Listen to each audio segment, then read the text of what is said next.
So Astralis is down bad and their future is pretty uncertain at the moment. Obviously they failed to make the major and there have been a lot of things that have come out since regarding the future of their roster. And look, if we actually critically analyze the lineup they currently have, there are a lot of missing pieces that need to be filled for Astralis to actually be a highly competitive roster. So let's take a deep dive into what's next and whether or not this is the end for Astralis. So first of all, let's take a step back and look at the roster Astralis has had for the majority of this year, which was Glaive, Config, BlameF, Zipex, and Farlig. So this roster was actually not too bad. We have some great star players in BlameF and Config, and while Farlig might not be as good as Device, coming into the roster, he was expected to be a solid AWPer with some decent impact, and for the most part, he has kind of provided what we expected from him. Now, while Zipex has been mostly disappointing this year, he should still be a decent supportive player with a lot of experience, especially in the higher pressure moments and in big games. Glaive, of course, is considered the GOAT IGL by many, but it does kind of feel like we have been hoping for more from Glaive, and maybe he can turn it around, but we'll have to wait and see. So the roster had a lot of flaws, and despite this, the team managed to make a couple of deeper runs at tournaments, basically being hard carried by Config and BlameF, but they still made it work nonetheless. Now with Config leaving, what's next? So there have been reports of Device potentially rejoining the team, and while this does solve some of the issues for Astralis, it doesn't fix everything. Astralis need to build around a solid core. Glaive, BlameF, and Device would be an incredible start, but the pieces surrounding them need to be just as solid. Losing Config is a pretty big blow to the firepower of this roster, and to be honest, it would be really difficult to replace the impact and fragging from Config. He's truly one of a kind player in that sense, so let's have a look at some of our options and see what we can do. Astralis have been targeting Staehr from Sprout, and while the report was met with Sprout denying the move altogether, I think that it could still be possible for Astralis to somehow make a deal happen after some further negotiation. However, with Sprout making the major and Astralis failing to do so, Staehr may not really want to move. In terms of what Staehr can do as a player though, it is clear that he is one of the best players on the team, and while Launx has been consistently just a little bit better, Astralis seem to be looking for an all-Danish lineup, so Staehr does actually fit the role pretty well. He's a pretty aggressive player with a good amount of opening kills and opening kill success, so he would be a fantastic option for Astralis, even if their fifth player isn't a super exceptional fragger. Having a player like Zipex or even trying out Mr. for that fifth man supportive role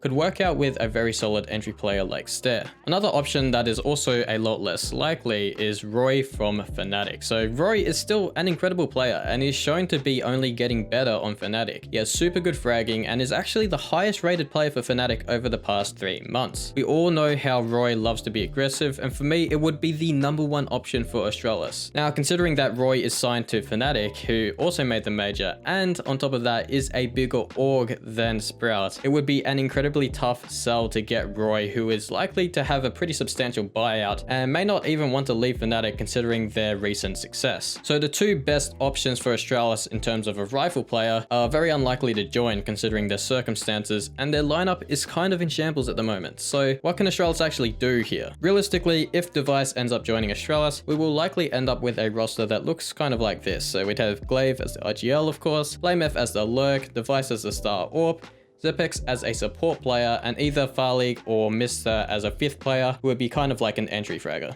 This lineup doesn't actually seem completely terrible, but that's only because we have Device, who we are kind of expecting to still be one of the best AWPers in the world when he comes back. Now, I'm not saying that he won't be, but it's still a big question mark in the minds of most people. Now, if Astralis don't get Device, then I think the lineup is basically done for, and I don't see them doing anything at all. On top of this, with Astralis removing Trace as their coach, who seem to be doing a pretty good job considering they made top 4 at ESL Cologne, the decision making from Astralis just seems a little weird, and overall, I'm not super confident in what they're actually trying to do with this roster. Overall, Astralis is heavily relying on the Device move coming to fruition, and from there might be some potential to build something, but I can't really have any optimism for this Astralis lineup, and to be honest, I'm not sure if Astralis even believe in themselves anymore. There are so many good teams now, and even with Device, Astralis need to do so much more with their roster to actually compete for titles. We're talking about FaZe Clan, Na'Vi, Cloud9, there's so many good teams right now that are just better, and they're going to always win over Astralis.